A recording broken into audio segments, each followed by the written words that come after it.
favor of making Kingston a welcoming city. I think it's important, we all know the words that are inscribed on the Statue of Liberty. And I think that what this resolution is doing is reaffirming what is written on the statute and saying, you know, give me your poor, your tired, your huddled masses yearning to be free because they're welcome here. It's not going to become a sanctuary city in the sense that we're going to become the big magnet. We are already the magnet. All the people from Brooklyn are coming here and buying our business, creating parking problems.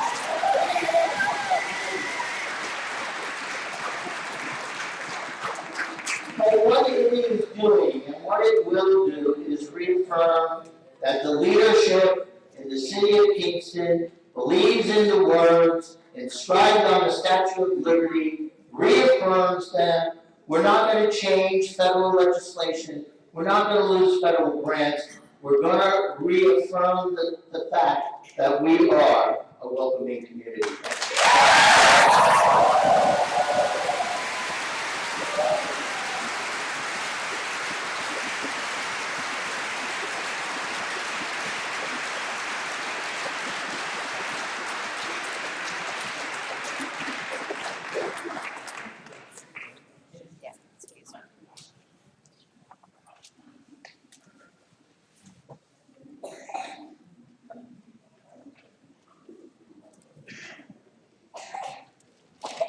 Mr. President, members of the Common Council, good evening. My name is Leo Schupp. I live at 39 Dees Court. I will begin by commending Council Members Brown and Mills for the critical analysis of the Mayor's Sanctuary City resolution and their subsequent vote against it in committee, and also Member Davis for his observation that despite all the turmoil and hysteria we have endured over the past century, Kingston has never deemed itself necessary to declare itself a welcoming and inclusive city. Though declaring Kingston a sanctuary city may seem like a hip and altruistic thing, it will probably prove to be a liability in the long run. The contention that undocumented aliens would feel more comfortable in a sanctuary city is absurd, and at best, the notion of sanctuary offers a false sense of security. Until new immigration legislation is enacted in Washington, they will be in jeopardy. On the contrary, I think that many people would feel less comfortable and less safe in a sanctuary city. Think San Francisco and Chicago. There is some confusion as to whether this is a memorializing resolution, as the mayor contends, or if, as the Daily Freeman stated in an article this past Sunday, that Mayor Noble will be, quote, declaring that Kingston will be a so-called sanctuary city, limiting its cooperation with federal authorities who seek to detain or pursue undocumented immigrants, end quote. It is a ruse to suggest it is necessary to identify Kingston as a sanctuary city because it is not the city's job to carry out sweeps of undocumented immigrants or enforce federal immigration laws, as the mayor has said. Immigration enforcement is under the purview of the federal government. Whether or not we are a bona fide sanctuary city, or have just made ourselves feel better by adopting some halfway measure, the perception will be one that we are one, and the many law-abiding undocumented individuals among us whom you are seeking to comfort and protect may be joined by other undocumented aliens who don't share their values. Title 8 U.S. Code 1373 and 1374 say that no government can have a policy that restricts its officials from notifying the federal authority, and that no one may harbor or shield illegal aliens from detection by the federal authorities. The Justice Department has determined that there are jurisdictions in violation of federal law because of their sanctuary policies, and will have to pay back millions to the federal government unless those policies are changed by July of this year. Passing this resolution does nothing positive for me, a lifelong resident, or anyone else, regardless of status. It will, however, put the safety and well-being of all Kingston's residents and visitors at risk. Also, you will be picking an unnecessary fight with a well-funded Justice Department and Trump administration intent on withholding funds from sanctuary cities. I am not happy with the prospect of my hometown even being associated with the term sanctuary city. I myself still believe that the police and government agencies and our code of laws are there to protect all citizens.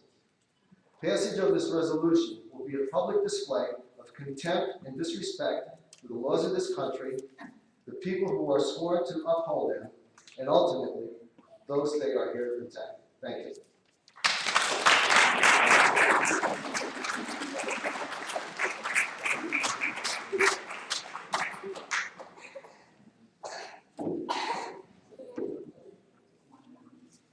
Good evening, I'm Matthew Joy, I live at 63 Birch Street. I applaud the mayor for proposing this resolution, and I don't think that it's grandstanding, and I don't think that it's pointless either, despite the fact that, as I understand it, it won't change the way the city operates, or despite what Governor Cuomo has done. And that's because I believe that the language that our elected officials use and the statements that they make and the resolutions that they approve or disapprove affect our culture and our collective psychology.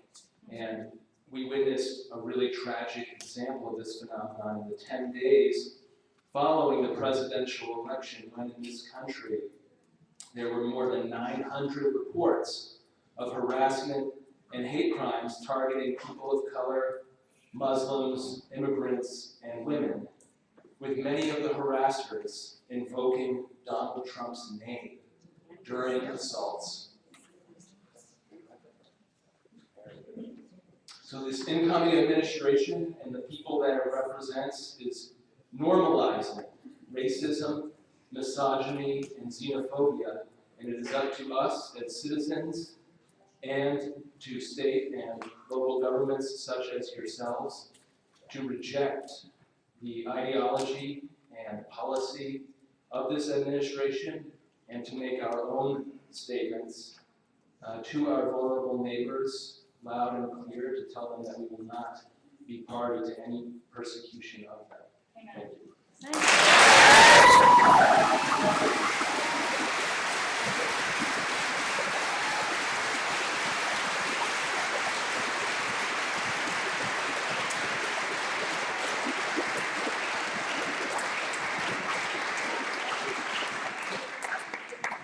Salo, Kitana Shalani, Emily Barton, Nancy Smith, and Kim Decker.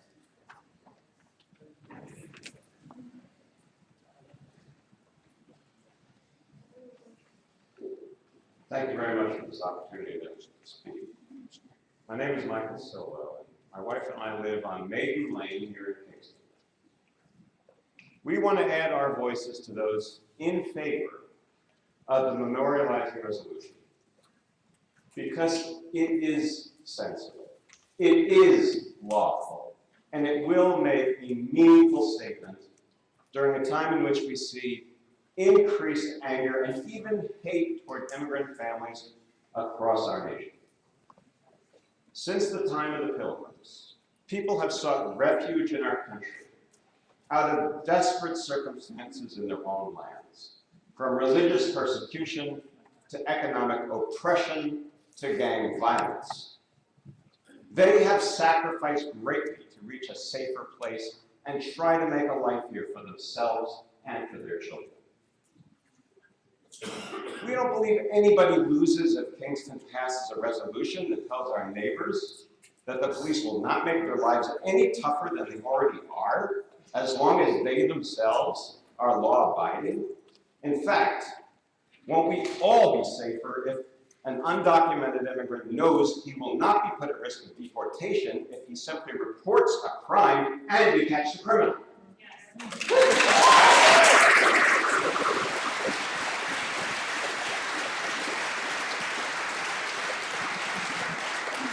Enforcing immigration laws is the work of the federal government. Diverting the time and energy of the Kingston police to investigate immigration status when it has no bearing on the situation at hand would essentially mean we'd be paying them to do the work of federal officials, and sowing distrust of the local authorities in our own city. We are better off if our local tax dollars go to ensuring our community's peace and security.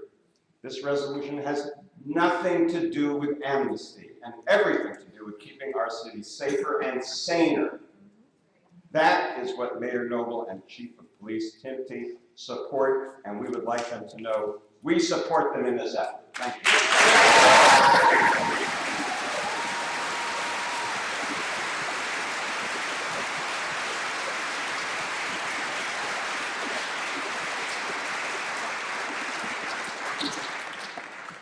Hello, my name is Gaetana Charmante. I live in the nearby town, and I was born in Kingston, at the Kingston City Hospital. And my grandparents were all Italian immigrants and worked really hard and were really, really proud of the fact that they became citizens. And I want to say that I don't understand how a government agency can decide that they're going to do something illegal and think that they can get away with it.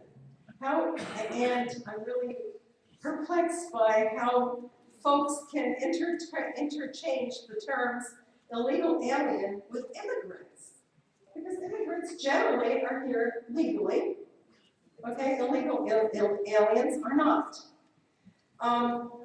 So I want to address the term sanctuary city in Leviticus. The Old Testament set up sanctuary cities for people who were accused of murder. So are we ready to do that as well if we want to model ourselves after the original sanctuary cities?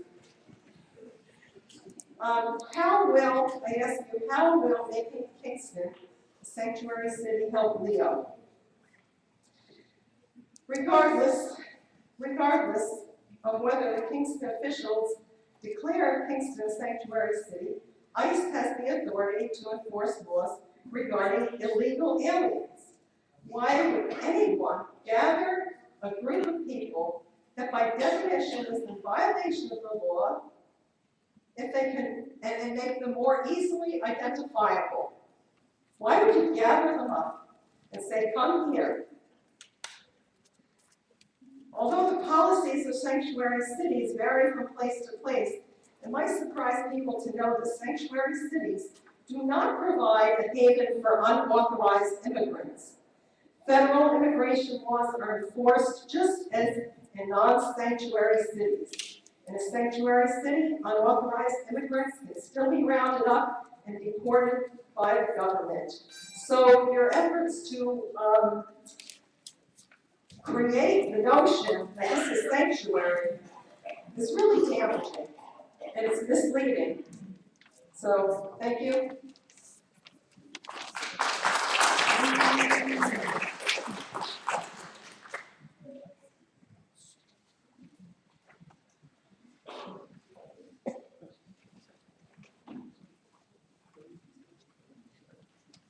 Members of the Common Council, my name is Kimberly Decker. I'm a City of Kingston resident. I live at number 1 Florence Street, and I'm the wife of Master Sergeant Michael Decker, a U.S. Marine who is very active in our community. He's currently serving abroad so that we may be here today as we are. I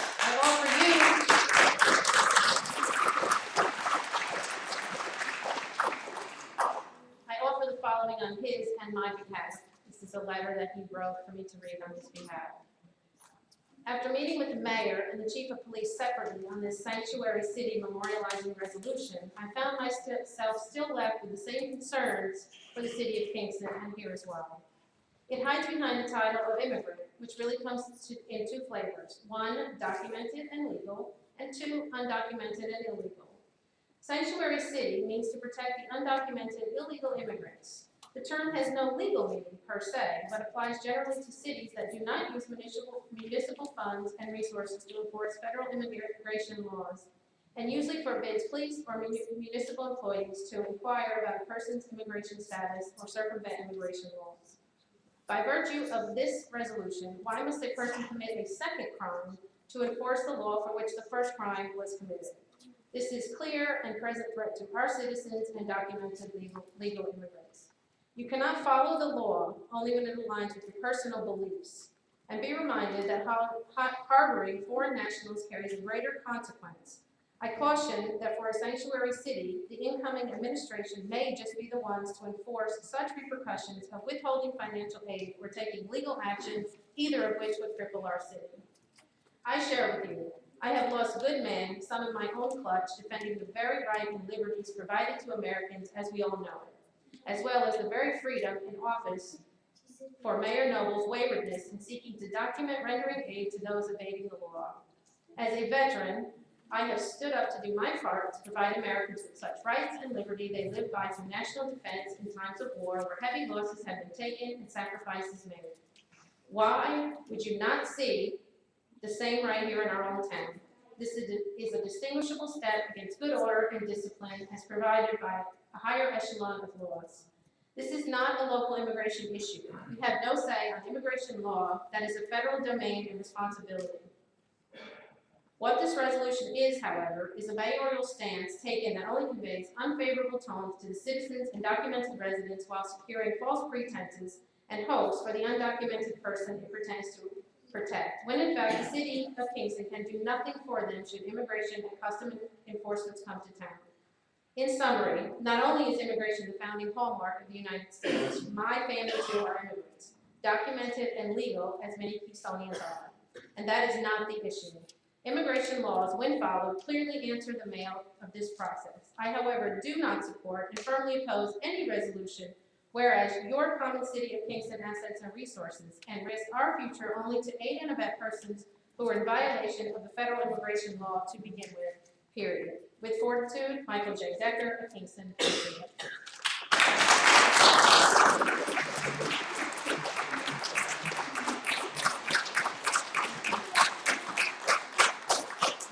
Marjorie Leopold, Bob Gelback, Presentation Sisters, Michael Gill, Jordan Scruggs, Azriel, Elena, and Creek Iverson. I just want to say thanks to you for your patience you're showing this evening and your respect for the speakers. We're almost halfway through. So. Thank you. I'll try to be brief. My name is Marjorie Leopold, and I work with Ulster Literacy Association, and I am the coordinator for a program that provides English classes for parents in Kingston City schools as well as in the New Paltz schools.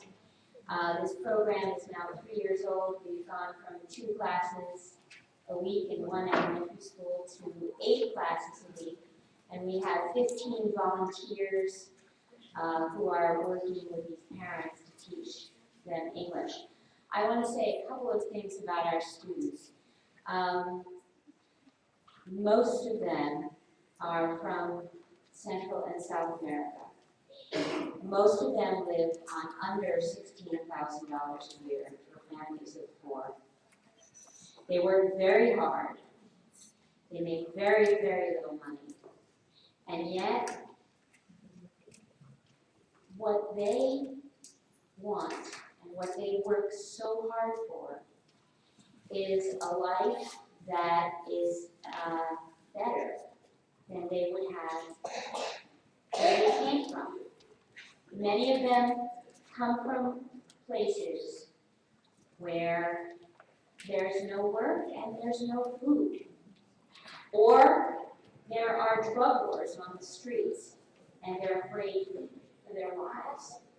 And they come to this country, and when they can, and if they can, they pay lawyers tons of money so that they can be documented.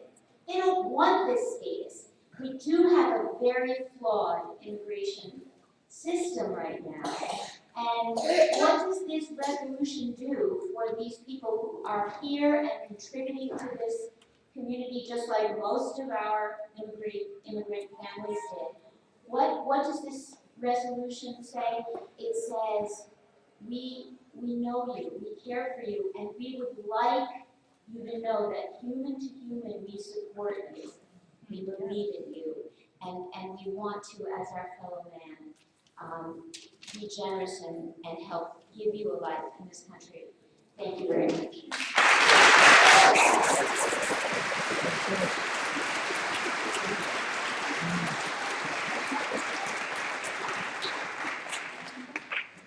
My name is Robert Gelbach. I'm a recent person coming to this community. I spent about 50 years in another community, New Haven, Connecticut, which several years ago passed a sanctuary cities resolution and has never regretted it. It has even gone one step further than I believe you're planning to do, and that is it has issued identification cards to any member of the community who would like to have one, which meant that people who are benefited by the sanctuary city move, along with other citizens of the city, are able to identify themselves to local merchants and banks and so on. Perhaps one day you'll be thinking about something along those lines. It is very important for us to understand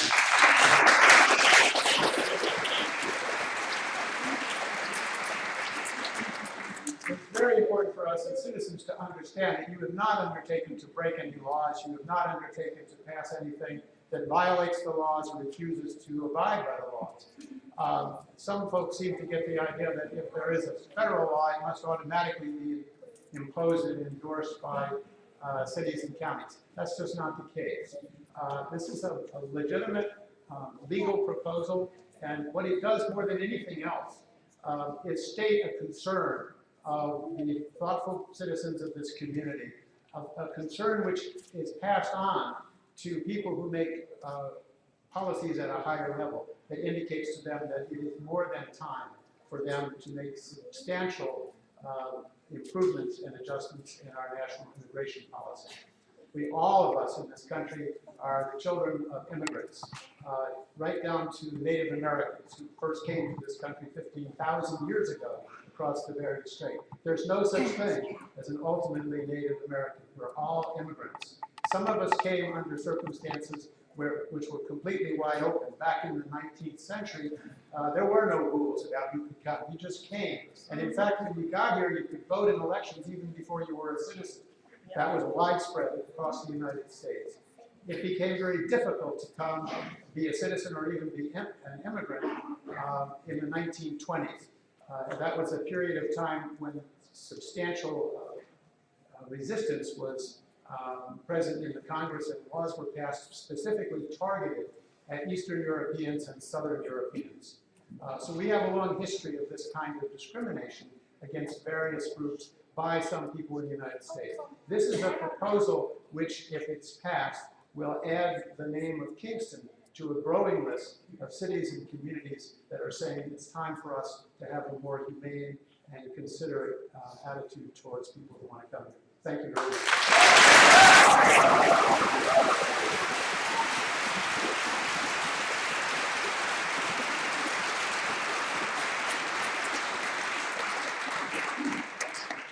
Hello, my name is Michael Gill. I live at 71 Shufeld Street here in the city of Kingston.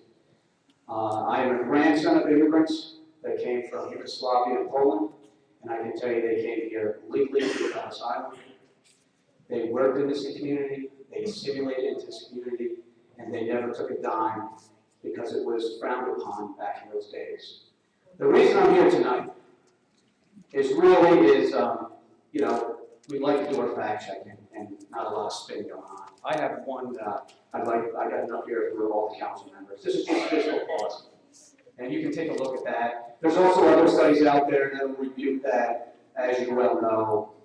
This has become a political football for both sides of the aisles for many, many administrations. And we can keep going back. The issue that lies before us tonight is if all these people can come out tonight because they support or don't support sanctuary cities, I think it's about time to contact their congressmen and senators and say, let's stop playing political football with the immigration policies in this country. People like Leo shouldn't stand here. People that are gang members should be leaving. It's not rocket science, people. All right, it's time to contact your senators and congressmen and say we want real immigration reform. We want people like Leo to be able to stay here. But we want the criminals and those that are crossing the citizens of this country to leave. And we need to make this firm. And listen, we live in a new society. This is not 1886 when the population was 50 million people. We have 322 million people in this country.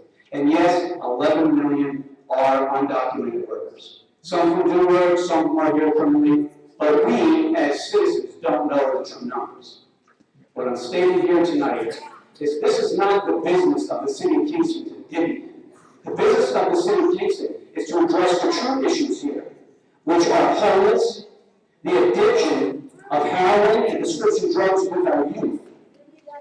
We're not focusing on the true issues in the city. I've lived here for 50 years, and I'm telling you right now, we focus on all this, what I call political theater, when the true issues in this Kingston always get swept away. It's time, Mayor. Focus on the true issues and stop this political theater. I do know you have no control. This is a federal issue.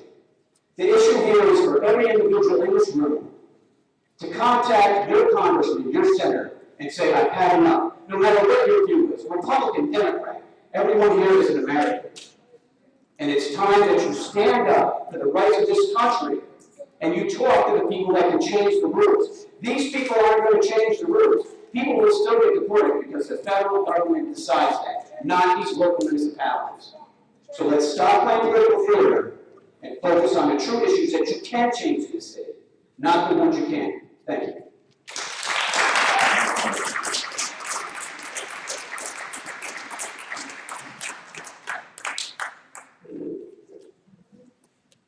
Mr. Mayor, council members, and fellow citizens.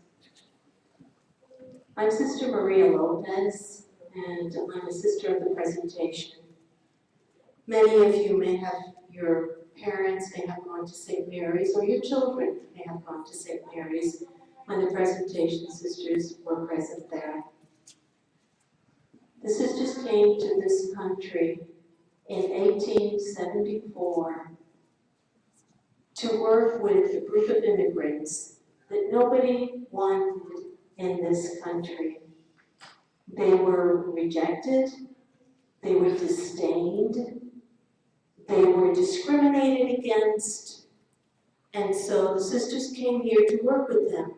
And those were the Irish immigrants. The Irish immigrants.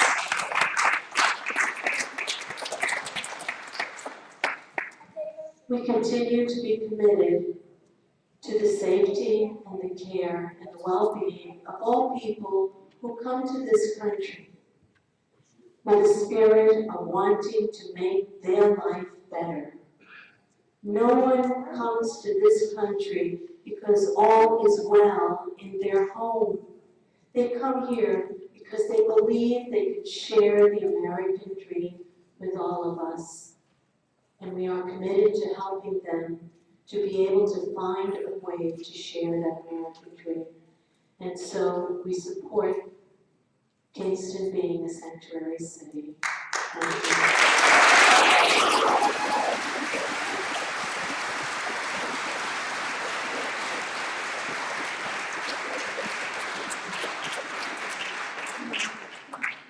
Good evening. Good evening, everyone. Hi. It's nice to see all of you. We may not all agree on everything, but I love you. You're all wonderful human beings. You're all beloved children of God. I'm Jordan Scruggs. I am the Director of Outreach at St. James United Methodist Church in Kingston, New York, and I am a resident. I live newly at 30 Van Buren Street, so Nita, I'm in your ward now, and I'm so happy to be with you all this evening. A few things that I wanted to bring forward for your consideration this evening. I'm strongly in favor of Mayor Noble's proposal. Actually, the first person who welcomed me to my street was a Mexican American, knocked on my door and said, "Bienvenidos, I'm so glad you're here." So that's my community. I live between 3 immigrant Latino families.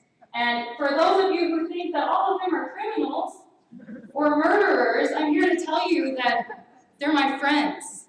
My best friend here is Mexican.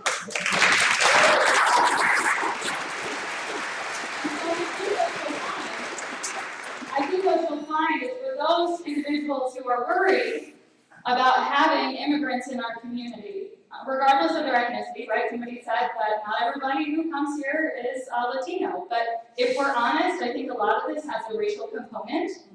A lot of it has an ethnic component, and a lot of it has a linguistic component. We're afraid of what we don't understand. How many of you, my brother, how many friends do you have who speak Spanish? A whole bunch. I would love to meet all of them and spend time with you and with them. But seriously, if you are worried about having immigrants in our community who are a part of the fabric of our society, I encourage you to get to know some. They're some of the best people that I know. Not all of them are good. Not all white people are good. Not all black people are good. Not all green people are good. But I'm in favor of this resolution, and so Mayor Noble, thank you so much. And thank you everyone who stayed.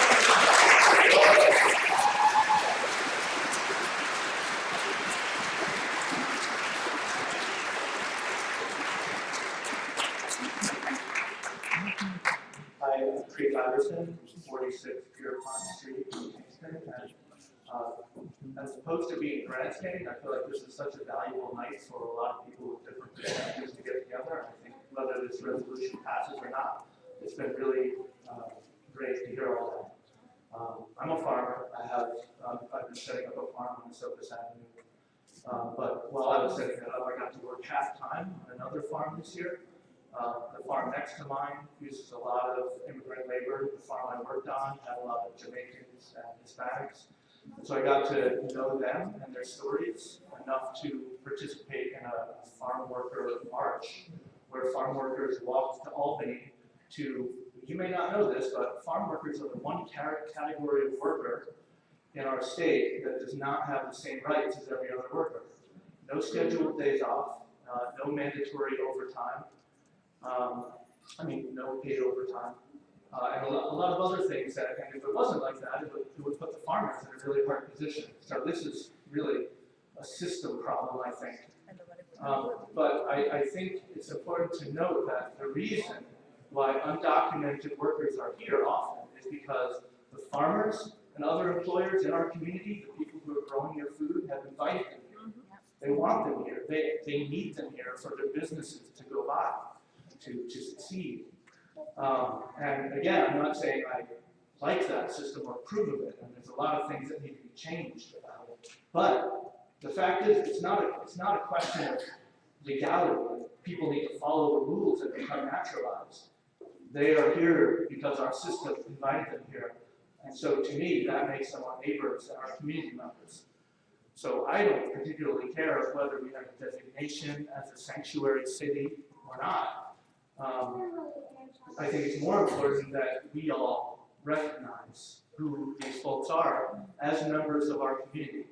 And so why not have a designation that says, yes, we will be a sanctuary to those in our community who need it.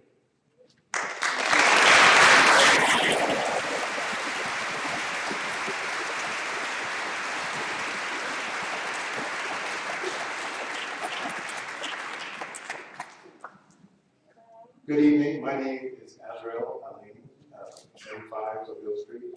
I would first like to start with wishing everyone here a Happy New Year, to be here in the Assembly. Second, I would like to congratulate the Mayor on his hard work for his first year term along with the County Council to make Kingston a better place. They have worked really hard to do everything that they have done. I would like to make another comment on immigration. I believe that all people in the United States of America are immigrants. And so we should be kind to one another. I also want to congratulate the Mayor on his proposal to make Kingston a sustainable city. Now, sustainability is very, very important. It is what life is about.